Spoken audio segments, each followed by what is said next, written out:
Vamos a empezar con este que se llama trombosis arterial y cáncer, todas las opciones terapéuticas. Este artículo fue publicado en Research and Practice in Thrombosis and Hemostasis en el 2024 y en este se mencionan diferentes espectros de enfermedades de tromboembolismo arterial en los pacientes con cáncer, entre ellos el síndrome coronario agudo, el accidente cerebrovascular de tipo isquémico y la enfermedad arterial periférica.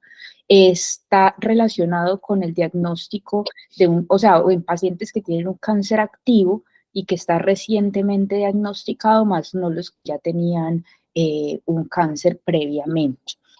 Adicionalmente, no se mencionan los efectos cardiovasculares ya tardíos después de la terapia, ni tampoco pacientes que tengan neoplasias mieloproliferativas.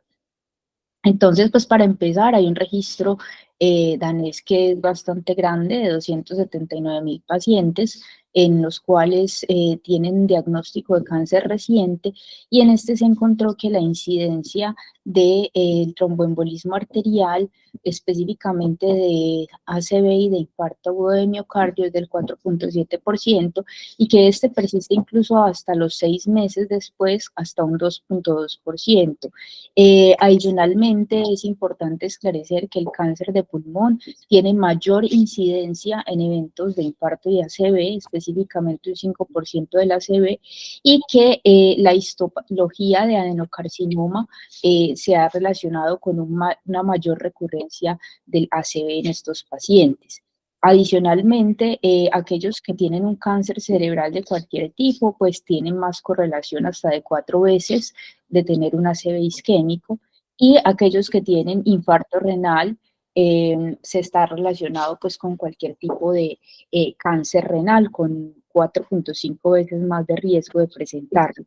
Por otro lado, el cáncer de páncreas, que siempre se ha conocido que es bastante protrombótico, está correlacionado con la relación de isquemia mesentérica aguda en estos pacientes, incluso hasta 6.5 veces más.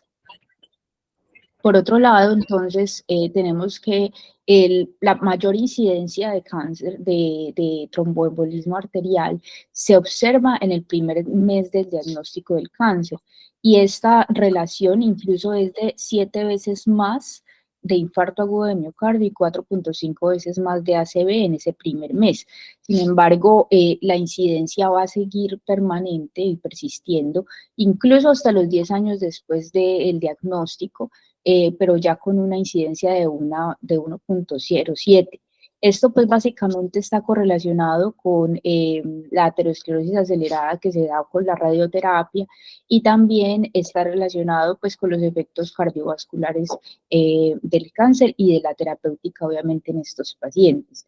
Por supuesto, la mortalidad también se incrementa 4 veces más, y está pues correlacionada hasta un 17.6% en los pacientes que tienen cáncer en comparación a los que no la tienen. O sea que definitivamente la mortalidad sí se incrementa en estos pacientes, no solo a 30 días del diagnóstico, sino también pues posteriormente. Y hay una relación de mortalidad y de eventos cerebrovasculares hasta de un 25 a un 50% en los pacientes que tienen cáncer. Aquí vemos pues como todos los registros que mencionan en el artículo, que son más que todo estudios pues retrospectivos, algunos prospectivos observacionales europeos, en los cuales pues se estudia pacientes con cáncer y eventos tromboembólicos arteriales, específicamente el síndrome coronario agudo. Tiene una incidencia que está variando, oscilando entre 0.5 y 4.25%. El ACV tiene una incidencia acumulada que está oscilando entre 0.9% y 4.3%. Esto sí depende pues obviamente del tiempo en el que se haga el seguimiento.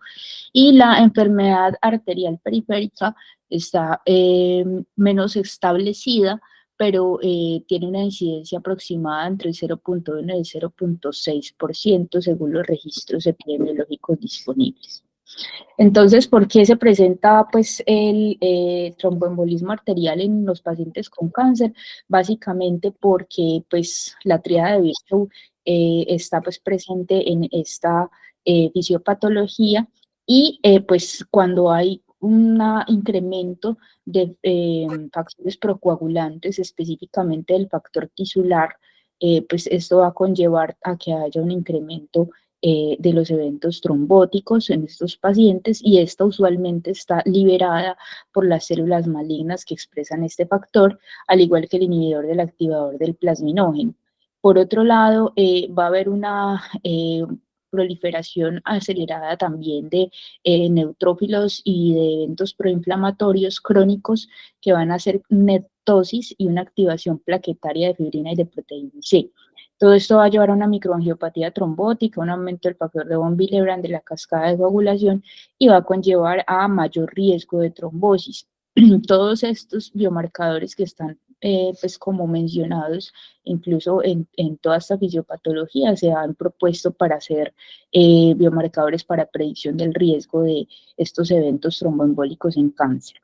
Por otro lado, hay algunos eventos relacionados con las terapias en los pacientes con cáncer, la quimioterapia, la inmunoterapia y la radioterapia, pues que están correlacionadas con la generación, sobre todo la radioterapia de arteritis y de estenosis carotidia, que se da hasta un 21% de los casos en pacientes que tienen, por ejemplo, cáncer de cuello o de cabeza y cuello, pues, y que han necesitado radiación. Por otro lado, pues factores personales de tipo fibrilación auricular, el fumar, la hipertensión y la diabetes, pues también no solamente se presentan más en los pacientes con cáncer, sino que también se correlaciona con eh, el riesgo de presentar eventos tromboembólicos en estos pacientes. Y adicionalmente, el tipo de terapia de inhibidores de tirosina quinasa puede incrementar 1.4 veces al año y 1.9 veces a los 4 años el riesgo de eventos tromboembólicos. Así que en el artículo también nos proponen estar muy pendientes del tipo de anticancerígenos que se está dando al paciente, porque no es lo mismo utilizar inhibidores de tirosina quinasa o inhibidores del factor de crecimiento endotelial, o agentes que están basados en platino, por ejemplo, el cisplatino. Todos estos, si observamos acá, tienen unos efectos procoagulantes importantes y adicionalmente pues favorecen a la disfunción endotelial. Entonces todos estos son como los principales que tenemos que tener pues como muy en cuenta. Vemos que tanto para el síndrome coronario agudo, el ACV y la enfermedad arterial periférica se comparten los agentes basados en platino como uno de los que produce más riesgo de tromboembolismo arterial y adicionalmente los inhibidores de tirosina quinasa y de el factor de crecimiento endotelial. Entonces es muy importante tenerlos en el radar para poder disminuir el riesgo de eventos tromboembólicos arteriales en estos pacientes cuando los tenemos pues con estas terapias. Adicionalmente, entonces es importante recordar que pues los pacientes que tienen o sea, cáncer, si se les ha diagnosticado de nuevo, la incidencia de eventos tromboembólicos se da hasta el 0.4% al año, con un riesgo de casi 3.5 veces. O sea que usualmente es casi siempre se les termina haciendo a los pacientes que no tienen como otras etiologías, en algún momento se les puede encontrar también cáncer como una de las etiologías de del evento tromboembólico arterial. Los pacientes que tienen, pues que son jóvenes y que han tenido un evento cerebrovascular, tienen menos de 50 años, tienen hasta 5 veces más riesgo de un diagnóstico de cáncer asociado que los pacientes que son mayores de esta edad. Otra cosa que se menciona en el artículo es que ha encontrado que el dímero D puede estar bastante elevado y tiene un valor predictivo positivo para cáncer. ¿Me ayudan, por favor, silenciando el micrófono que está prendido? Muchas gracias. Y por otro lado, hay unos biomarcadores que están pues relativamente recientes que pueden estar están relacionados con eventos tromboembólicos venosos arteriales y muertes, que es el factor de diferenciación de crecimiento. Bueno, ya hablando específicamente del espectro de las enfermedades, o sea, el síndrome coronario agudo, específicamente en cáncer, pues se ha descrito más que todo específicamente en cáncer de pulmón, gástrico y de páncreas. Y usualmente está correlacionado con trombosis arterial aguda y aterosclerosis acelerada, y el vasoespasmo se ha descrito sobre todo en algunos pacientes que usan, por ejemplo, ponatinib. Y la manifestación clínica en estos pacientes no es usualmente pues el dolor torácico, sino la disnea, y en algunos es una isquemia pues silente. Y el enfoque debería hacerse exactamente igual a un paciente que no tiene cáncer, o sea, el diagnóstico y el tratamiento, específicamente si el paciente tiene un pronóstico mayor a 6 meses, o sea, si tiene un pronóstico de sobrevida de más de 6 meses, se le hace un tratamiento igual que un paciente que no tuviera cáncer. Incluso en las guías de la Sociedad Europea de Cardiología se plantea que se puede dar una estrategia invasiva a estos pacientes si su pronóstico es mayor a 6 meses. Siempre pues el susto o el miedo inicial es como del riesgo de hemorragia cuando se les dé la terapia antiplaquetaria dual, sobre todo cuando se les ponen stents medicados. Sin embargo, esto está pues muy planteado en las recomendaciones, y es que se les podría dar una terapia de muy corta duración con azaciclopidogrel, no prasugrel porque aumenta el riesgo de sangrado, ni ticagrelor, sino azaciclopidogrel, podría pues ofrecérseles sin problema el tratamiento invasivo. Y si el paciente tiene un vasoespasmo, se recomienda el uso de nitratos y bloqueadores de canales de calcio. Adicionalmente, los pacientes que tienen un accidente cerebrovascular isquémico, la tasa acumulada de recurrencia de ellos es de hasta el 20%, y de ACV se presenta hasta en un 5.4% de los pacientes, y hasta en un 28% se encuentra el ACV en pacientes que tienen un diagnóstico reciente pues, de cáncer. Casi siempre se da por hipercoagulabilidad y activación plaquetaria o endotelial, o también se puede dar por el tratamiento. Se ha mencionado entonces que puede haber una ACV lacunar o no lacunar. Aquellos que no son lacunares y son, la cifra es el ESUS, que es el ACV embólico de origen indeterminado. Se ha encontrado que esos pacientes que tienen un ACV embólico de origen indeterminado tienen una neoplasia subyacente hasta en el 20% de los pacientes. Aquellos que tienen este tipo de diagnóstico, un ACV no lacunar, se les debería estudiar pues como aterosclerosis de grandes vasos, carotidia, por ejemplo, fibrilación auricular, y hacerle el ecocardiograma transtorácico, sobre todo buscando algunas etiologías como embolia paradójica y en algunos casos, según la clínica, la endocarditis trombótica no bacteriana, que en estos pacientes se puede presentar y generar el ACV embólico criptogénico de origen indeterminado.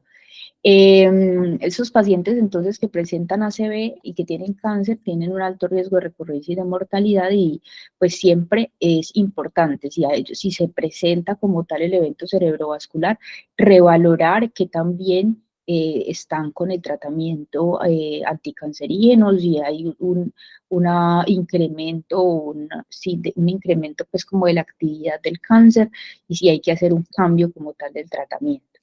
Con respecto al manejo de la terapia de reperfusión en estos pacientes, no es que sea una contraindicación absoluta el tener cáncer.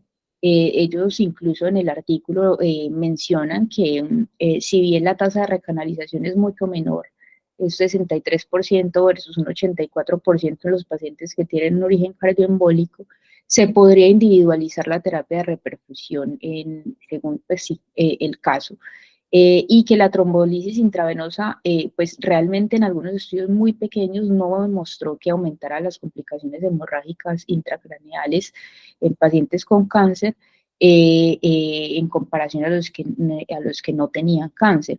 Sin embargo, pues hay una evidencia realmente pues que es de baja calidad, pero pues se recomienda que podría individualizar, incluso pensar el uso de estas terapias. Entonces, pues a pesar de que no hay unos datos de alta calidad para el tratamiento antitrombótico, se sigue recomendando el uso de aspirina, obviamente siempre individualizando el tipo de cáncer y el riesgo de hemorragia del paciente. Mm, Adicionalmente, los pacientes que tienen un ACV embólico de origen indeterminado, pues hay varios estudios con apixaban y ASA y con rivaroxaban versus ASA en estos pacientes que tienen este tipo de ACV. Y cuando se hizo el análisis post-hoc en los pacientes con cáncer, el rivaroxaban específicamente fue similar a la aspirina en la recurrencia de un evento cerebrovascular, ya que no se recomienda utilizarlo en estos pacientes. Y hay otras cortes retrospectivas que no mostraron diferencias entre la anticoagulación y entre la terapia antiplaquetaria.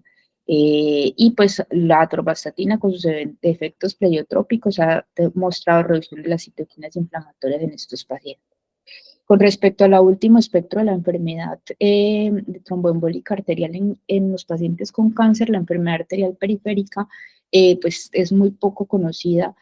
Su incidencia tiene menos pues como estudios en la literatura, sin embargo hasta 3.28 se ha descrito que es la incidencia a 6 meses, sin embargo habíamos visto en las cortes que se planteaba una cifra de 0.4, 0.6. Los inhibidores de tirosina definitivamente sí aumentan el riesgo de enfermedad arterial periférica por aterosclerosis acelerada o por isquemia aguda de las extremidades.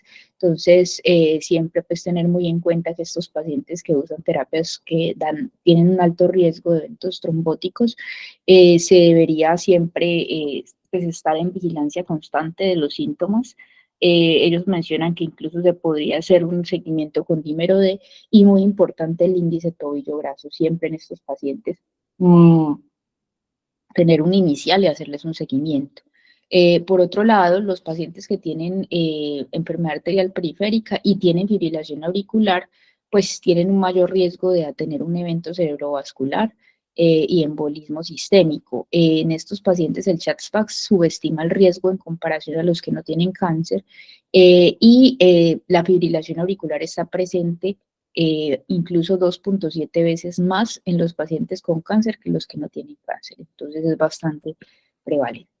Entonces, en conclusiones de este artículo, pues hay una clara asociación entre la incidencia y la recurrencia de eventos tromboembólicos arteriales y el cáncer.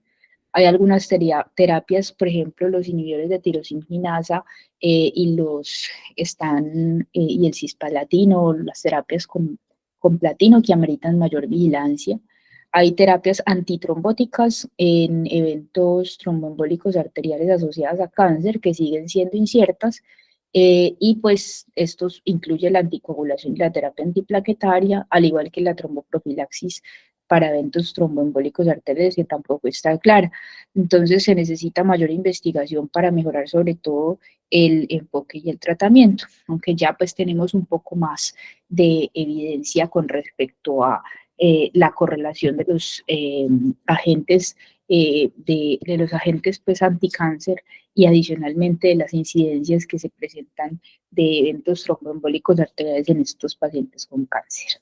Bueno, entonces ahora vamos a hablar sobre este otro artículo que también fue publicado en febrero del 2024 eh, y pues en el Research and Practice in Thrombosis and Hemostasis, que se llama las pruebas del anticoagulante lúpico, lo bueno, lo malo y lo feo. Entonces, pues aquí observamos esta gráfica que ellos colocan como portada casi del artículo en el cual pues mencionan que lo bueno podría ser pues como tratar de utilizar ciertos tipos de neutralizadores de las anticoagulantes y homogeneizar los criterios clínicos para el diagnóstico de síndrome antifosfolípido. Lo malo está relacionado con métodos, reporte y puntos de corte, y lo feo está relacionado con todos los eventos preanalíticos de la prueba. Entonces, Pues el síndrome antifosfolípido pues es una afección clínica que es grave, que tiene alto riesgo de trombosis y de mortalidad perinatal, y pues tiene presentaciones clínicas multisistémicas. Su diagnóstico se da con una prueba de anticuerpos antifosfolípidos positiva y que sea persistentemente positiva 12 semanas después, y al menos un criterio clínico. Los anticuerpos, entonces, vamos a hablar específicamente del anticoagulante lúpico, pues porque este usa métodos no calibrados que utilizan plasma y diluciones de mezcla para poder dar un resultado, mientras que los anticardiolipinas, los anti-2 beta-glicoproteína, pues son ensayos inmunológicos que tienen un poquito menos de complicaciones eh, y se calibran con respecto a un estándar y pues tienen un poquito menos de problemas de falsos positivos y negativos que el anticoagulante lúpico. El anticoagulante lúpico, entonces, es una prolongación de los tiempos de la coagulación que se produce por anticuerpos contra los fosfolípidos en el plasma del paciente y que estos anticuerpos competirán con factores de la coagulación por los fosfolípidos de un reactivo a través de cofactores. Eso es lo que es una prueba de anticoagulante lúpico. Se recomienda que se usen al menos 2 pruebas basadas en diferentes principios de ensayo, ¿cierto? ¿Y cuáles son los tipos? Entonces, los tipos está el tiempo de tromboplastina parcial activado, que es básicamente por contacto con sílice o caolín, como lo vemos aquí, y que activa pues como tal la cascada de coagulación por contacto. Y el tiempo de venena de víbora de Russell, que básicamente es un agente que activa el factor 10 directamente, ¿cierto? Como lo observamos en la imagen. Entonces, el anticoagulante lúpico, pues hay unas pruebas de detección que son sensibles, que son las ya mencionadas, pero que tienen una baja concentración de fosfolípidos, que son las llamadas pruebas pues como de tamización. Cuando el resultado en estos pacientes es prolongado, entonces pues, o sea, los tiempos están prolongados en estos pacientes después de una baja concentración de fosfolípidos, se recomienda hacer una prueba confirmatoria, pues que es insensible al anticoagulante lúpico y que tiene una alta concentración de fosfolípidos y es la que nos permite hacer una confirmación pues diagnóstica. Entonces aquí pues se emplea una mezcla que diferencia si hay una inhibición por anticuerpos del anticoagulante lúpico o no. Entonces, al inicio, las muestras en la detección, en el cribado, en la tamización, podrían dar tiempos prolongados, incluso al mezclarse con plasma normal. Se considera que hay una deficiencia de factores de coagulación si los tiempos que estaban prolongados se normalizan después de mezclarlos con plasma normal. Si no se normalizan al mezclarlos con plasma normal, se podría considerar que hay un inhibidor, pues un anticoagulante lúpico. El problema es que hay una falta de estandarización de los reactivos, de los tipos de pruebas y de los métodos que utilizan los laboratorios que pueden complicar un poquito la interpretación. Ellos en el artículo mencionan pues como todas estas recomendaciones que se dan por el ISTH de cómo hacer y tomar pues como tal el anticoagulante lúpico adecuadamente, y pues aquí esto no está en el artículo como tal, pero es una explicación rápida de cómo funciona la prueba, como para entender un poquito más. Entonces, básicamente en el paso 1 lo que se hace es una prueba de tamización, ¿cierto? Y pues al plasma del paciente se le mezcla el veneno de víbora de Russell o el TTPA, que pues son bajas en fosfolípidos, y se considera positivo si los tiempos de coagulación se prolongan y no corrigen al adicionar el plasma normal. La relación ahí pues se menciona que debería ser mayor a 1.2. Ya el segundo paso es la prueba de la mezcla, que es un efecto inhibidor en el plasma del paciente contra los fosfolípidos. Entonces lo que se hace es que se mezcla plasma del paciente con plasma normal, liofilizado congelado, y el inhibidor del paciente inactiva los fosfolípidos y el complejo protrombina-trombina no se activa, y el tiempo de coagulación se prolonga. Entonces, si este inhibidor persiste en la mezcla, pues no hay una deficiencia de factores. Y la relación entonces aquí entre el plasma del paciente con el plasma control debería ser menor a 1,2. Este es como el segundo paso.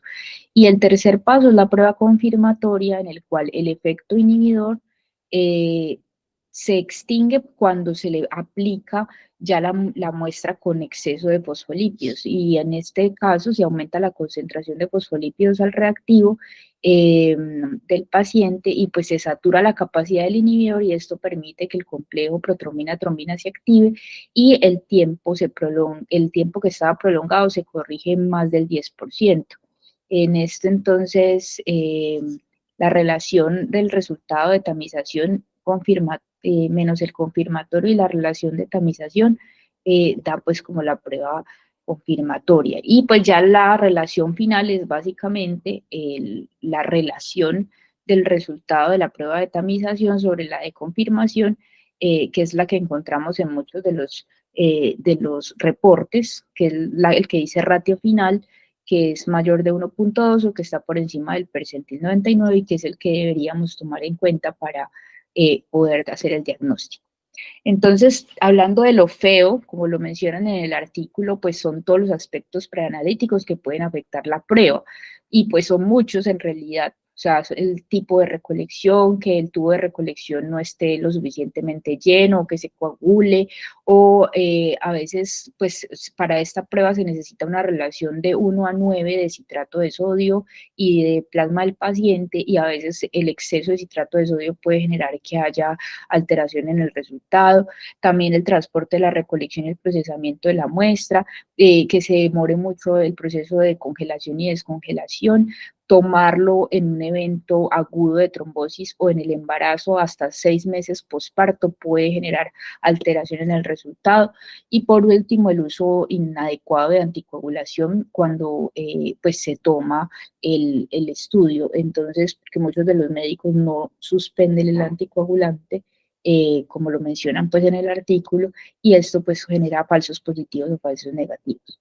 Lo malo, pues, son los aspectos analíticos, que hay pues muchas pruebas de muchos reactivos en los laboratorios y en los fabricantes, y adicionalmente hay diferentes rangos de referencia. Usualmente el más aceptado es el de 1,2, pero pues hay varios como valores de corte para determinar la positividad del anticoagulante lúpico. Adicionalmente lo mencionan o lo informan de diferentes maneras. Si la muestra contiene, pues, o sea, se menciona de diferentes formas como el resultado y esto puede conllevar a diferentes enfoques.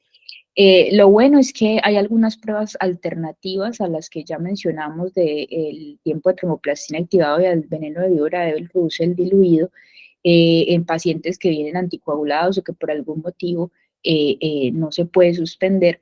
En ellos se podrían utilizar estas pruebas y esto generaría un menor riesgo de falsos positivos. Lo otro es que se podrían suspender y utilizar heparinas para disminuir falsos resultados y usar neutralizadores de anticoagulantes, sobre todo de heparinas, para que no se afecten los resultados. ¿Cuáles son las pruebas adicionales que se podrían utilizar? Estas se pueden usar cuando los pacientes tienen unas pruebas no concluyentes o hay una interferencia en el ensayo, por ejemplo, con anticoagulantes, y se menciona el tiempo de veneno de serpiente de Taipán, el tiempo de coagulación de Carin y el tiempo de protrombina diluida. Estas son como las posibilidades y que se pueden utilizar entonces en estos pacientes. Sin embargo, pues no están disponibles en todas partes. Y aquí observamos entonces pues cómo actúa el tiempo, el veneno de víbora de Taipán. Entonces, básicamente, pues vemos que emplea la activación del factor 2 a través del veneno de oscutarín C, y esto pues no afecta, no se ve afectado pues como por los agentes anti-10A, excepto pues por el dabigatran, que es, este sí estaría afectado en esta prueba. El otro bueno pues que tendríamos, o la otra posibilidad que se tendría para que no haya una alteración de los resultados, es que la mayoría de los proveedores ya dan las pruebas con unos neutralizadores de heparinas, o sea, ya los tienen per se inmersos a los reactivos tanto del tiempo de veneno de víbora de Russell como al TP, el tiempo de protrombina diluido, no al tiempo de tromboplastina activado, pero bueno, los otros dos sí, usualmente sí tienen estos neutralizadores de heparina, así que si por algún motivo queda algún exceso de esta o no se suspendió con las horas específicas que se debe suspender, que son 12 horas antes, eh, se podría eh, utilizar estos neutralizadores de heparina. La parte de utilizar warfarina ya está revaluada completamente para tomar el anticoagulante lúpico porque puede generar una alteración bastante compleja del resultado de del anticoagulante lúpico. Antes se mencionaba que hacer una mezcla normal del plasma del paciente y del plasma, o sea, hacer una dilución 1 a 1 entre el plasma del paciente y del plasma normal combinado podría generar un resultado adecuado pues del anticoagulante lúpico. Sin embargo, en el consenso se llegó a la conclusión de que no se debería utilizar y que por tanto se debe suspender la warfarina por lo menos 7 días antes. Por otro lado, el anticoagulante lúpico y los DOAC, pues estos pueden dar falsos positivos o falsos negativos, específicamente la Pixaban puede dar falsos negativos. Mm, la interrupción entonces de los DOAC se debería hacer por lo menos 48 horas, o sea, de 48 horas a 72 horas. Es como lo que recomiendan en el artículo y también en las guías del ISTH, por lo menos 3 días eh, de suspensión completa del anticoagulante y mucho más tiempo si el paciente tiene insuficiencia renal de base. Entonces, pues otra de las cosas que se mencionan en el artículo es que pues el anticoagulante lúpico y los DOAC se ven afectados definitivamente, las pruebas de tiempo de protrombina y el de víbora de Russell se ven afectados incluso de forma similar por el rivaroxaban y que pues estos se ven incluso más afectados que el tiempo de tromboplastina activado cuando se utilizan. Y el apixaban se ve pues también afectando la prueba de la víbora de Russell mucho más que la del tiempo de protrombina y el tiempo de tromboplastina activada. Entonces, pues definitivamente aquí vemos pues que sí hay una afectación directa en los resultados del anticoagulante lúpico. Por otro lado, los neutralizadores del DOAC, hay unos que se están mencionando como el DOAC stop líquido, que pues este básicamente se puede utilizar se adiciona al plasma del paciente, se mezcla por 5 minutos, se centrifuga solamente por 2 minutos y esto podría generar pues que el DOAC se separe del plasma y pues que eh, esto favorezca pues a que el resultado del anticoagulante lúpico no esté alterado. Sin embargo, hay otras muestras que no requieren centrifugarse. Y los agentes que son neutralizadores de los DOAC, que son los usuales, los que usualmente se utilizan, necesitan una centrifugación de 15 minutos y pues usualmente este tiempo, lo que se mencionaba pues ahí en el artículo, obviamente es que este tiempo no lo tienen pues los laboratorios usualmente para hacerlo en todos los centros por la cantidad de muestras que tienen que procesar. Entonces, podría ser una opción el primer neutralizador que mencioné, pues porque requiere de menos tiempo en los pacientes, por ejemplo, que se está utilizando DOAC. Sin embargo, hasta el momento sigue siendo la recomendación suspenderlos y cambiar pues a heparina de bajo peso molecular que nos permite hacer una suspensión un poquito más de menos tiempo en comparación, por ejemplo, los que tienen una trombosis aguda y que, no que necesitamos pues tenerlos cubiertos con el tratamiento. Entonces, en conclusión, pues hay múltiples factores que interfieren con el resultado del anticoagulante lúpico, como los anticoagulantes y la trombosis, los eventos trombóticos agudos. Las pruebas se ven menos afectadas por las heparinas de bajo peso molecular, pero lo ideal es tomarlas sin anticoagulante. Hay algunas pruebas que incluyen neutralizadores de heparina.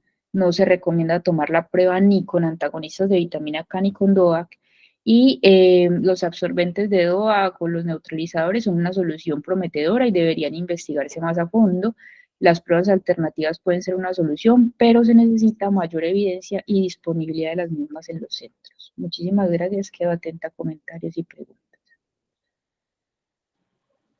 Aleja, muchas gracias. En cuanto al primer artículo, yo al de la trombosis arterial y cáncer, es difícil porque es que, en primer lugar, a diferencia del tromboembolismo venoso, en cuanto al hecho el tromboembolismo venoso, tenemos escalas, tenemos cosas que ya sabemos que aumentan el riesgo de trombosis e incluso sabemos hasta cierto punto a qué pacientes debemos ponerle profilaxis antitrombótica antes de que hayan hecho el evento de trombosis venosa profunda o embolia pulmonar. En la parte arterial estamos más crudos. Entonces, tenemos algunas cosas que nos orientan, como lo que tú dijiste, los inhibidores de tirosina quinasa, pero no hay como mayor conocimiento del tema. Lo que uno sí ve es que hay más pacientes, o un gran porcentaje de pacientes con cáncer hacen fibrilación auricular porque el cáncer y esta condición o las patologías cardíacas a veces comparten algunos factores de riesgo, ¿cierto? O en el contexto del tratamiento el paciente hace una fibrilación auricular también. Eh, ¿Cuál es el problema que yo veo ahí? Que incluso a mí a veces me pasa que me llaman por estos pacientes, pero todos sabemos que el paciente con cáncer tiene un riesgo especialmente alto de sangrado. Entonces no es tan fácil decir, ah, sí, tiene una fibrilación auricular, mándele rivaroxaban y listo, ¿cierto? Porque muchos cánceres de tracto gastrointestinal, muchos cánceres de tracto genital, van a contraindicar el uso de anticoagulación normal. Entonces, a uno a veces le toca echar mano de otras estrategias como embolizaciones del sitio del cáncer o dejar el paciente sin anticoagulación o cierres percutáneos de auriculilla, pero también sopesando siempre eh, el tema del pronóstico global del paciente, porque es que a veces el paciente no se justifica un paciente que tiene una baja probabilidad de sobrevivir a largo plazo, meterlo en procedimientos que son invasivos, que son incómodos y que tienen complicaciones y que además de eso son costosos. Pues tú mencionaste algo sobre eso, pero quisiera saber tu opinión al respecto. No, de acuerdo, profe, o sea, tomar la decisión un paciente con cáncer de hacer terapias de reperfusión y de hacer trombolisis, pues creo que, no, por ejemplo, en los pacientes con ACV, creo que no es una decisión para nada fácil, pues porque el riesgo de sangrado usualmente en ellos siempre también es muy alto, ¿cierto?